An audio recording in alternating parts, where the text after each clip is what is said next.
संस्कृती प्रतिष्ठानने आयोजित केलेल्या या अतिशय देखण्या आणि अविस्मरणीय कार्यक्रमासाठी आपण सर्वजण आस्थेने आणि प्रेमाने उपस्थित आहोत. व्यासपीठावर आमचे कांबळे सर आहेत. महावीर म्हणजे अतिशय सुंदर नाव आपल्या आयुष्यामध्ये. म्हणजे आपलं सगळं संचित ज्या नावामध्ये येते ते माझं आवडीचं नाव. माझे मित्र महाराष्ट्राचे ख्यातनाम कवी चंद्रकांत पोतदार व्यासपीठावर आहेत. त्यांचं अतिशय सुंदर असं भाषण झालं.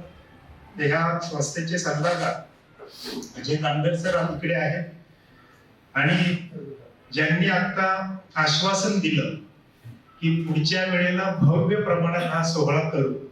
तर भव्य प्रमाणात सोहळा करीत असताना मला विसरू नका. श्यामसुंदर बरदा सर या ठिकाणी आहेत, जगताप सर आहेत, आमचे मधुकर वातोणकर आहेत आणि ज्यांचा या ठिकाणी आम्हा सर्वांच्या हस्ते सन्मान झाला ते रमेश साळुंखे सर. मी काही वाचली नाही तुमची कादंबरी, पण वाचेन की आणि फार सुंदर मनोगत तुम्ही व्यक्त केलं. त्यानंतर गुरव सर या ठिकाणी आहेत, ते पण सुंदर बोलले.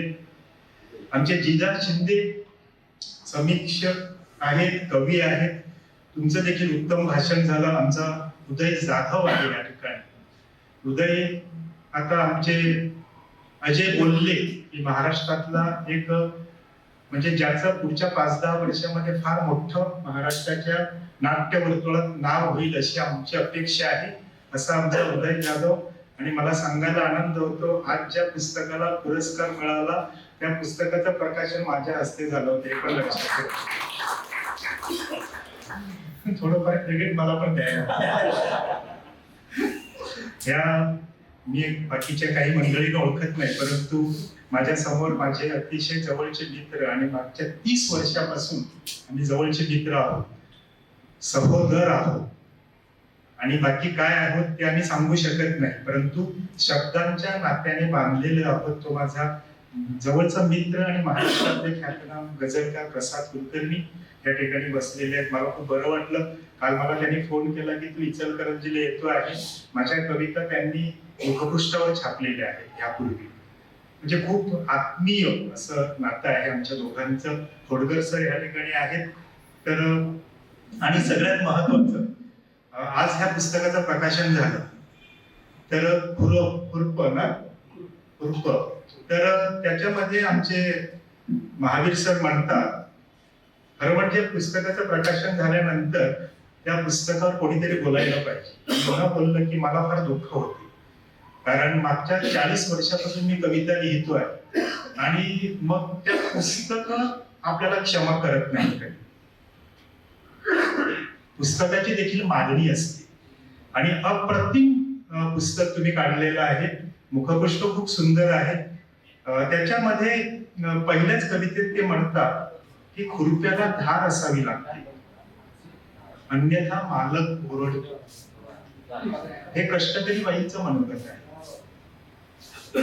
खुरप्याला धार असावी लागते, अन्यथा मालक ओरडतो. दाढीचे केस एकदा काढून भागत नाही, जमिनीतील तण ही एकदा काढून भागत नाही. म्हणून जगण्याचे अवांतर तण काढण्यासाठी लागतं मजबूत खुरप. आपल्या जगण्यामध्ये जे अवांतर तण आहे ना, राग, लोभ, मत्सर, हे सगळं तण आहे आणि ते काढण्यासाठी खुरप, ते खुरप आपल्या हातामध्ये लेखक देत असतो, म्हणून तो महत्वाचा असतो. तर आजच्या ह्या संमेलनाच्या अध्यक्षपदी माझी तुम्ही निवड केली म्हणून आधीच मी कृतज्ञता व्यक्त करतो. ह्या शतकाच्या, ह्या वर्षाच्या अखेरच्या आठवड्यामध्ये आहोत, ज्या संध्याकाळी आपण आहोत, ह्या वर्षाच्या संध्याकाळी आपण येऊन ठेपलेलो आहोत. काही मोजके दिवस राहिलेले आहेत. हे वर्ष संपणार आहे, नवीन वर्षात आपण जाणार आहोत. आणि जगातला जो अतिशय प्राचीन असा जो धर्म आहे, ज्यू धर्म, आणि त्यानंतरचा ख्रिस्ती धर्म, त्याच्यामध्ये की 25वे जे वर्ष असतील, हे 2025 आहे. हे 25वे वर्ष, प्रत्येक शतकातली जी 25वे वर्ष असते ना, त्याला ज्युबिली वर्ष म्हणतो आम्ही. त्या धर्मातून ती संकल्पना आली आहे. त्याच्यावर फार मोठं खूप लेखन झालेलं आहे, त्यावर खूप तत्वज्ञान आलेलं आहे. हे कॉन्सेप्ट फार मोठ्या प्रमाणामध्ये विस्ताराने सांगण्यात आले की ज्युबिली वर्ष हे प्रत्येक 25 वर्षानंतर ज्युबिली वर्ष, म्हणजे आपण त्याला जयंती वर्ष म्हणतो. ते जयंती वर्ष आहे यंदा. आणि यंदा संपूर्ण जगभरात त्यांनी एक थीम ठेवलेली होती. ती काय थीम ठेवलेली होती की आशेचा उंबरठा ओलांडण्यासाठी. आशेचा उंबरठा ओलांडण्यासाठी. कारण ज्या परिस्थितीमध्ये आज आपण आहोत, प्रचंड मोठ्या प्रमाणामध्ये विद्वेष आहे, माणसामध्ये विसंवाद आहे, माणसं एकमेकावर संशयाने बघताय. आणि ह्या सगळ्या परिस्थितीमध्ये कोणतरी वसईतला आहे, त्याचं नाव ख्रिस्ती आहे, त्याला तुम्ही आणून ह्या व्यासपीठावर बसवलेले आहे. ही सगळ्यात म्हणजे ह्या सगळ्या भिंती तोडायचं काम कोण करतो, तर तो लेखक करीत असतो. तर ह्या सगळ्या विसंवादी परिस्थितीमध्ये आपल्या काळजामध्ये जो दिवा आहे ना, तो विझण्याची शक्यता जास्त असते. म्हणून ते सांगतात की आशेचा उंबरठा ओलांडण्यासाठी. आता काय संकल्पना आहे त्याची, त्या ज्युबिली वर्षाची? त्या ज्युबिली वर्षाची अशी संकल्पना आहे, त्या ग्रंथामध्ये धर्मग्रंथात लिहिलेली आहे की प्रत्येक ज्युबिली वर्ष जेव्हा येते ना, म्हणजे पूर्वी कसं असायचं, 35 आणि 40 मध्ये माणसं मरून जायची. त्यामुळे त्याच्या वाट्याला 25 वर्ष ज्युबिली यायची नाही. मी भाग्यवान आहे की मला 2 ज्युबिली पाहायला मिळाली. 25 वर्षापूर्वी मी ज्युबिली अनुभवली. आम्ही त्याच्यामध्ये तो वर्षभर कार्यक्रम करतो. आमच्या चर्चमधून वगैरे वेगवेगळे उपक्रम असतात.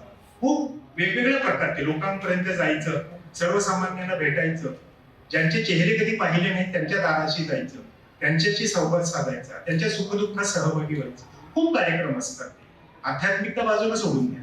परंतु आता ह्या वर्षी देखील मी दुसरी ज्युबिली पाहिली. आता 25 वर्षानंतर ज्युबिली येईल, त्यावेळेला मी 85 वर्षाचं असेल. मला ठाऊक नाही मी 25 वर्ष राहणार आहे का नाही, परंतु 2 ज्युबिली मी अनुभवल्या. आणि त्याच्यामध्ये ते सांगतात की ज्युबिली वर्षात काय करायचं, तर ज्युबिली वर्षात सगळ्या गाठी सोडून द्यायच्या. खरं म्हणजे आपण 50 झालं की सगळ्या गाठी सोडून दिल्या पाहिजे.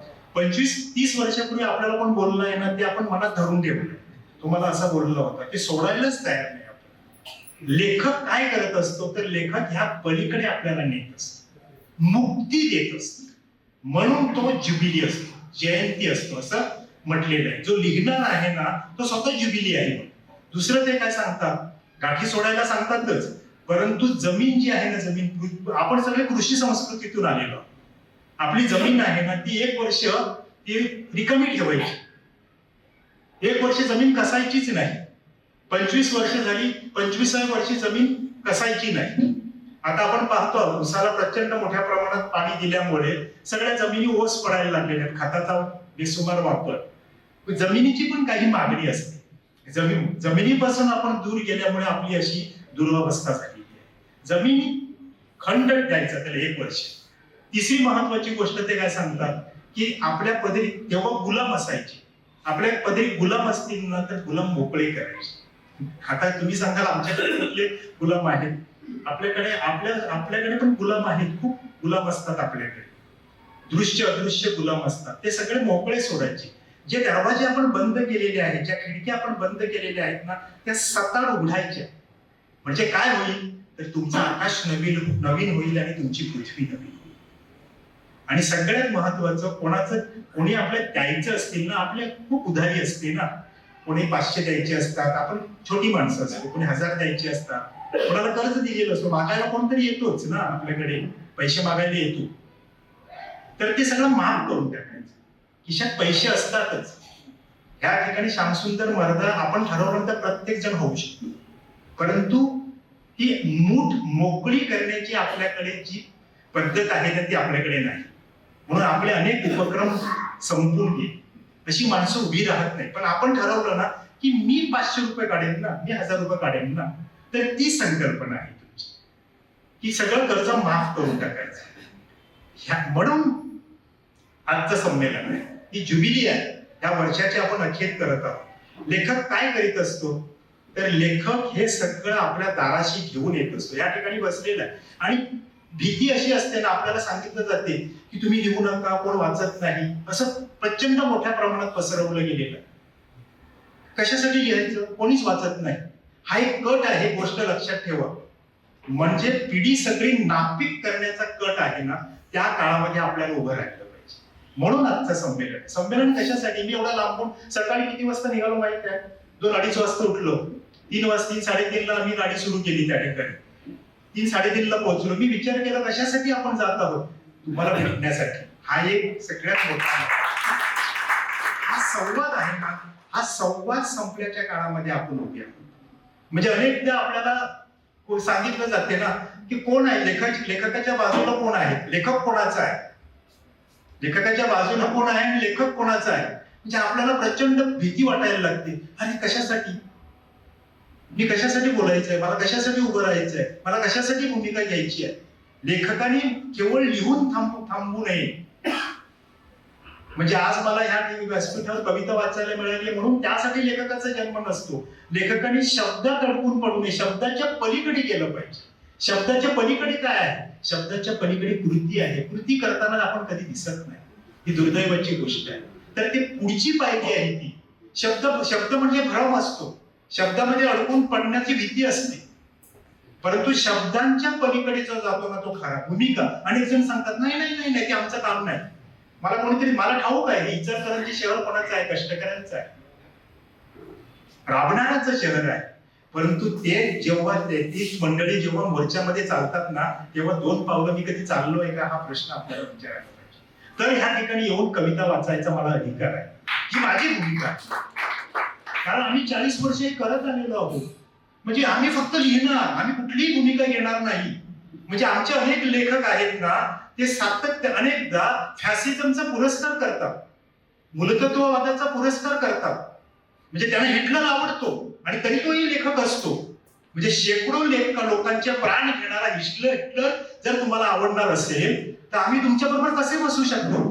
सर्वेश्वर दयाल सक्सेना नावाचा कवी आहे, तो त्याच्या कवितेमध्ये सांगतो की जर तुमच्या घरामध्ये प्रेत पडलेलं असेल आणि घराच्या दुसऱ्या खोलीमध्ये तुम्ही गाणं बजावणं करणार असाल, जर तुमच्या घरामध्ये प्रेत सडक पडलेलं असेल आणि घराच्या दुसऱ्या खोलीमध्ये तुम्ही नाच गाण्यात दंग असणार असाल, तर मला तुमच्याशी काहीही बोलायचं नाही. आणि आज आपल्या इकडे ती परिस्थिती आलेली आहे. ओडगेपणा प्रचंड मोठ्या प्रमाणामध्ये आहे. म्हणजे एकीकडे लोक दुःख भोगत आहे, शोक करीत आहे, अडचणीत आहे, आणि दुसरीकडे जल्लोष फार मोठ्या प्रमाणामध्ये सार्वत्रिक जल्लोष आहे. परवा 31 डिसेंबरला म्हणजे अतिशय आनंदाचा सगळं आनंद करू नये असं नाही, परंतु आनंद करीत असताना निदान आपल्यासारखी लिहिणारी वाचणारी मंडळी आहे ना, त्यांना भान असलं पाहिजे. आपल्याला आपण देखील भान हरवत चाललेलो आहोत. म्हणून संमेलनं घ्यायची, म्हणून माणसं किती येतात ना ही महत्वाची गोष्ट नाहीच. महावीर सर, माणसं जमाव कधीच भरवसा ठेवू नये. 5,000 इकडे समोर असतात, पण त्यांच्यातला तुमच्या बरोबर कोणीही नसतो. फासावर जाणारा एकटाच असतो आणि तो बोलत असतो. म्हणून कुसुमाग्रज सांगतात, पृथ्वी सूर्यकुळातून तुटून पडत नाही. कारण कुठली तरी अनाम पावलं कमरेवर, पृथ्वीला कमरेवर घेऊन चालत असतो आणि तो कमरेवर घेऊन चालणारा लेखक असतो. ही गोष्ट लेखकासाठी, म्हणून लेखकाचा मोठेपणा आहे. म्हणून लेखक महत्वाचा असतो, म्हणून बोलणारा महत्वाचा असतो, म्हणे कवी महत्वाचा असतो, म्हणे आमचे कोण असा देखील प्रश्न असतो ना.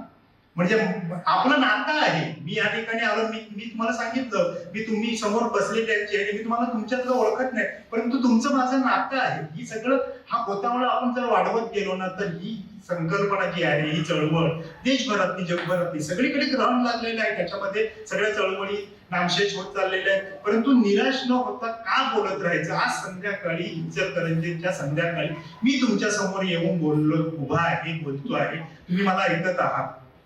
कारण तुमचं माझं नातं आहे. येशूची एक अतिशय सुंदर गोष्ट आहे, ती आपण लक्षात ठेवूया. मग सुंदर गोष्ट आहे ना, बघा तुम्हाला आवडेल गोष्ट. म्हणजे येशू एकदा प्रवचन देत होते. तुम्ही किती बायबल वाचलंय मला ठाऊक नाही, धार्मिक अंगाने विषय सोडून द्या. मी बुद्ध वाचला, मी महावीर वाचला. बुद्धावर मी 2.5-3 तास बोलतो, कारण माझा आवडीचा विषय आहे. तो धर्माच्या पलीकडचा आहे की जगामध्ये धर्म ज्याने नाकारला तो बुद्ध, आणि त्यानंतर येशूने धर्म नाकारला. त्याच्यावर आता मी बोलत नाही. परंतु बुद्धाची एक अतिशय सुंदर गोष्ट आहे. बुद्ध एका चर्चमध्ये, त्यांच्या त्या सिनेगॉगमध्ये, ते ज्यू होते, यहुदी होते, ते प्रवचन देत होते आणि सगळे लोक तल्लीन होऊन ऐकत होते. तर कोणीतरी येऊन सांगितलं की गुरुजी, त्यांना रब्बी म्हणतात, रब्बी, हा यहुदी शब्द आहे तो, हिब्रू शब्द, रब्बी म्हणजे गुरु. रब्बी की तुमचे नातेवाईक आलेले आहेत बाहेर, तुमचे नातेवाईक आले, तुमची आई आलेली आहे, तुम्हाला भेटायला आलेली आहे. ते संपूर्ण इस्रायलवर ते फिरायचे ना, तर क्षणाचाही विलंब न लावता त्यांनी सांगितलं की कोण माझी आई आणि कोण माझे भाऊ, जे माझ्या वचनाप्रमाणे चालतात ते माझे भाऊ आणि बहीण. म्हणून मला असं वाटतं की महाराष्ट्रामध्ये आपल्या विचाराची जी लोक आहेत ना, जे फार थोडी लोक आहेत आता राहिलेली आहेत. भूमिका घेणं लोकांनी सोडून दिलेलं आहे, असा कठीण काळ आलेला. आणि अशा काळामध्ये आपले भाऊबंद कोण आहेत, तर आपले भाऊबंद आपल्या विचारांशी जे चालतात, भूमिकेशी ठाम आहेत आणि ज्यांना संविधान मान्य आहे. गोष्ट लक्षात घ्या, सगळ्यात महत्वाची गोष्ट संविधान आहे, कारण फार मोठी गोष्ट आहे. माझी एक मला त्यांनी सांगितलं तुमची ती कविता वाचा. ती कविता काय आहे, मी अनेक ठिकाणी ती छोटी कविता आहे, म्हणजे मला असं जाणवलं की काही दिवसापूर्वी मी लिहिलेली होती की देशात जीभ कापण्याची साथ आली, देशामध्ये जीभ कापण्याची साथ आली. तोंड लपवून जा,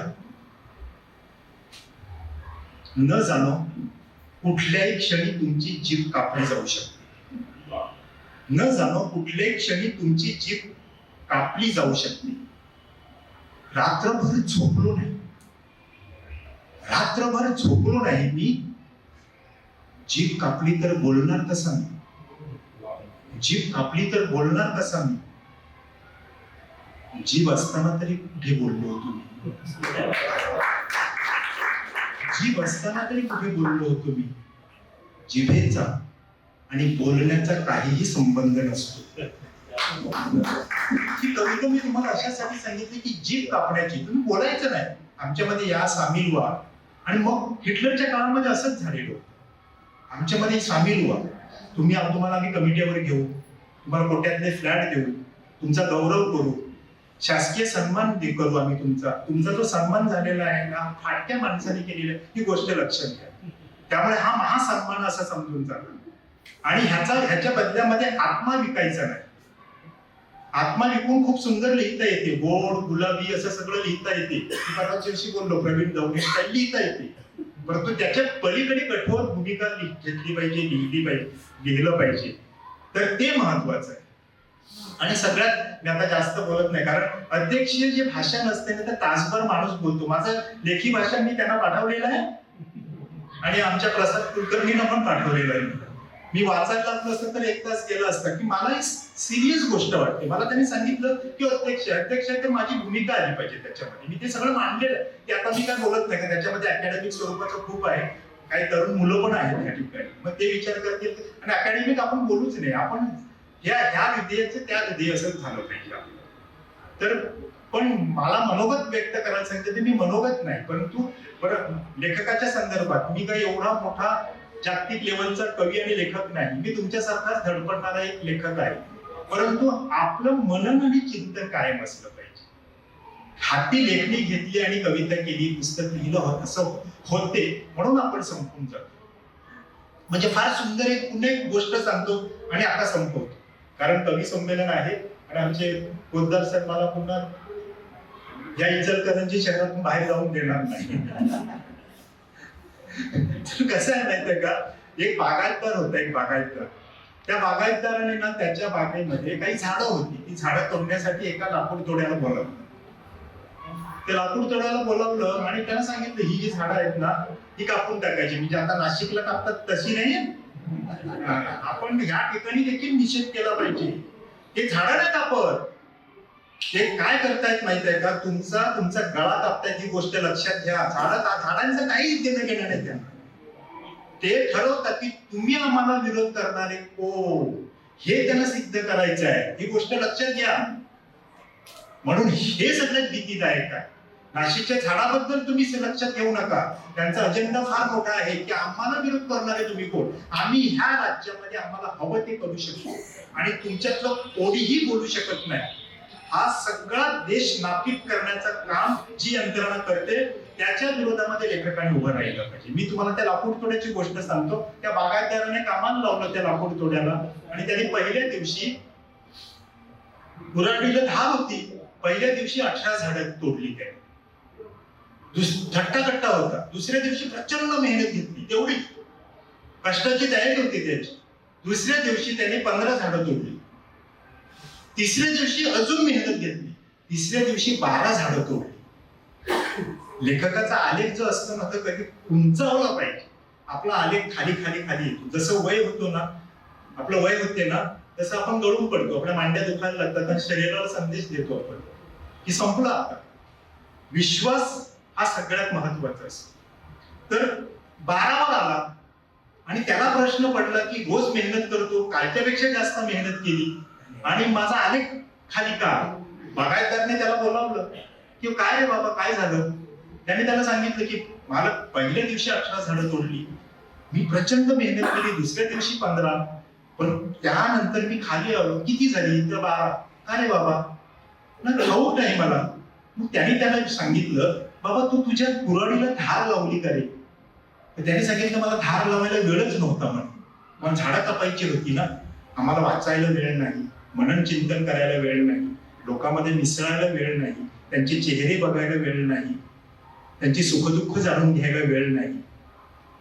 किती घरामध्ये भेटी दिल्या ह्या वर्षामध्ये, किती आजारांना भेटलो, किती दुःखितांचं सांत्वन केलं, कित्येकाच्या घरामध्ये मृत्यू झालेले होते. वर्षभरात त्यांची तोंड बघितली नाही, गेली. त्या बाईला जाऊन भेटलेत का? तिचा नवरा मेलाय तिला? त्या बाईचा शोक कधी जाणून घेतलाय का? तिचा एकुलता एक मुलगा मेलाय तिला? नाही जाणून घेतला. आणि तरी आम्हाला लेखक व्हायचंय, तरी आम्हाला लेखक व्हायचंय. त्या तळाशी जात नाही आपण. त्या तळाशी जाण्यासाठी संमेलन असणार. आपल्याला संदेश काय आहे की आम्ही खोल त्या बुडी मारली पाहिजे. बाकी आपली पुस्तकाची आवृत्ती किती निघो, त्याला पुरस्कार किती मिळो, पण 2 लोकांनी सांगितलं पाहिजे की हा माझ्या सुखदुःखात उभा राहणारा माणूस आहे, तो लेखक. तो लेखक लोकांच्या सुखदुःखाशी काहीही देणं घेणं नाही. इचलकरंजीत मी राहतो, इचलकरंजीत 50 मोर्चे ह्या एवढ्या वर्षात निघाले, एकाही मोर्चात मी सहभागी झालो नाही, एकही घोषणा मी दिली नाही, मी कुणाचाही निषेध केला नाही, कारण मी लेखक आहे. माझ्या शरीराची, माझ्या सदऱ्याची इस्त्री मी कधी मोडू दिली नाही. म्हणून माझा आत्मा डागाळलेला, ही गोष्ट तुम्ही लक्षात ठेवा. शरीर सुंदर असून चालत नाही, आत्मा सुंदर असावा लागतो. लेखक चेहऱ्याने नाही तर आत्म्याने सुंदर असावा लागतो. त्या आत्म्याची सुंदरता येण्यासाठी संमेलन असतात, म्हणून भेटायचं असतं. किती लोक भेटतात महत्वाचं नाही, किती वेळ बोलतात महत्वाचं नाही, परंतु आज आपण एकमेकाशी जोडून घेण्यासाठी हे संमेलन.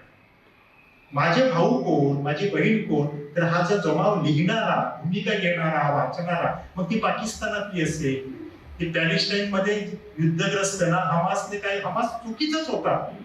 हमासने इस्रायलवर हल्ला केला, चुकीचंच केलं, ते वाईटच आहेत ते. परंतु 70,000 लोक मारली आणि त्याच्यामध्ये 35 ते 40,000 स्त्रिया आणि लहान मुलं होती. गोष्ट लक्षात घ्या. आणि आमच्याकडे लोक काय सांगत होती, यांना धडा शिकवायलाच पाहिजे होता. ही आपली भूमिका आहे. आपल्या देशामध्ये मुलं मारली, तुमच्या घरात मुलं नाही, 3 वर्षाची 2 वर्षाची, त्यांचा भुई सपाट करण्यात आलं सगळं. ही सगळी हिंसा आहे ना, ह्या सगळ्या हिंसेच्या विरोधामध्ये आपण उभे राहतो का? आपण बोलतो का? आपल्या घशामध्ये, गळ्यामध्ये अवंडा कधी दाटून येतो का? आपला घास कधी अडकतो का? तर लेखक असण्याला अर्थ आहे. त्याकरता आजचं संमेलन आहे. मी आपल्या सर्वांना धन्यवाद देतो ऐकून घेतल्याबद्दल, संवाद साधल्याबद्दल. मला ठाऊक आहे, मी बोलत होतो, तुम्ही ऐकत होतात, परंतु मी एकटा बोलत नव्हतो, तुम्ही बोलत होता. मी तुमचे डोळे वाचत होतो, तुमचा चेहरा वाचत होतो. संवाद झाला आपल्यामध्ये, माझं आयुष्य वाढलं, मला आशीर्वाद मिळाले. बोलण्याने काय होते, अशी अफवा त्यांनीच पसरवलेली आहे की आपण बोलू नये म्हणून. त्यामुळे आपण बोलत राहायचं. आणि आपल्यालाच घाबरतात. तो नागडा फकीर आहे ना एखादा, तो उभा राहतो आणि त्यांना कवीने सातत्याने शिव्या मारत राहील. ही माझी भूमिका आहे. शिव्या म्हणजे प्रत्यक्षातल्या शिव्या नाही, त्याच्या विरोधामध्ये नाही. तर पुन्हा उद्या कुणाची आयमाय करा, तुम्ही एकदा सांगा टीचर सायमन मार्टिन येऊन घे, त्याने शिव्या मला सांगितलं, दारात येऊन तुमचे हातपाय तोडतील आणि मग सगळं गोंधळ होईल. त्या अर्थाने परंतु निषेध, सातत्याने निषेध. लेखकाने सत्तेच्या विरोधामध्ये असलं पाहिजे आणि सत्याच्या बाजूने असलं पाहिजे. अरे काँग्रेसची सत्ता होती तेव्हा 24 तास मी शिव्या मारत होतो. आता माझे मित्र सांगतात, अरे काय एवढं सगळं चांगलं चाललेलं आहे. तसं नाहीच बरं चाललेलं आहे. काँग्रेसच्या सत्तेच्या वेळेस सातत्याने मला अनेक लोक भेटायचे. केवढी संधी होती. सोनिया गांधीच्या घरामध्ये रिलेशन आहे आमचं. एवढं ऍक्सेस होतं मला. पण आयुष्यात कधी पाऊल टाकलं नाही. काय कमवायचं आहे, कुठे न्यायचं आहे. घरात हे सगळं मोमेंटो आले तो मी उद्या मरून गेलो तर मुलगा भंगारमध्ये काढून टाकेल. त्याला काही अर्थ नाही त्या बाहुलीला. परंतु आजही बोलतोय आणि विचारतात, प्रचंड त्रास असतो की तू का बोलतो आमच्या सत्तेच्या विरोधात. देशात आमची सत्ता आहे, राज्यात आमची सत्ता आहे, सगळीकडे आमची सत्ता आहे. ये ना तू. मित्र आहेत ना, सगळे मित्रच आहेत आणि मित्रच समजतो. नावानिशी ओळखतात. 40 वर्ष आम्ही एकत्र काम करतो अनेक ठिकाणी ना. नावानिशी अनेक लोक ओळखतात. म्हणजे ते मोठे आहेत, आपण छोटेच आहोत. परंतु का त्यांच्यामध्ये जात नाही. अरे आपण गेलो, आपण डोंगरावर आहोत. हा डोंगर आहे, आपण डोंगरावर आहोत आणि खाली दरीमध्ये लंगडे आंधळे पांगडे आपल्यावर बघत आहेत. हा कुठली भूमिका घेतो. सारे आपण विकत गेलो, आपण आत्मा लहान टाकायचं. त्यांचं काय होईल, त्यांच्यासाठी बोलायचं असते म्हणून बोलत असतो. तर फार छान हे मनोगत होतं माझं. म्हणजे कुठे बोलायचं, म्हणजे बोलण्याच्या जागा पण संपलेल्या आहेत. मी तुमच्यासाठी बोललो नाही, गोष्ट लक्षात घ्या. मला व्यक्त व्हायचं असते. बायको घरी जाऊन देते, असं काय बोलायचं नाही. जाळ्यात मस्त 2-4 गोष्टी सांग, गोडगोड बोल आणि गोडगोडे. तू असं तोडफोड बोलणार असेल तर बोलू नको आणि जाऊ पण नको. त्यामुळे वसईमध्ये मला खूप त्रास होतो बोलताना वगैरे, पण मी थांबवलं नाही. मी बोलणं थांबवलं नाही, थांबवू नये असं मला वाटते. कारण मी ज्या वेळेला बोलणं थांबवेल, मी ज्यावेळेला लिहिणं थांबवेल, त्यावेळेला माझा मृत्यू झालेला असेल. आणि मी तुम्हाला सांगतो, मला माझा मृत्यू होऊ द्यायचा नाही. लेखकाने मरू नये. कवीने कधीच मरू नये, गुणार्थाने मरू नये. कारण आपल्याला मृत्यू नसतो. कारण आपण सातत्याने शब्दामधून नदीप्रमाणे वाहते असतो. वाहती नदी आहे आपली. सगळं हिरवगार काट्याकुट्यातून मार्ग काढते. तिचा मार्ग आखलेला नसतो. ती रुढा ह्याच हा टारोड केलेला आहे ना, तो समृद्धी महामार्ग. ते समृद्धी महामार्गावरून नदी जात नाही. ती डोंगरातून, काट्याकुट्यातून, खाचाखळग्यातून जाते. स्वतःला रक्तबंबाळ करते आणि सगळा प्रदेश हिरवागार करते. लेखक सगळा प्रदेश हिरवागार करणारी नदी आहे. ही गोष्ट लक्षात घ्या. तुम्हाला शुभेच्छा देतो. धन्यवाद सर.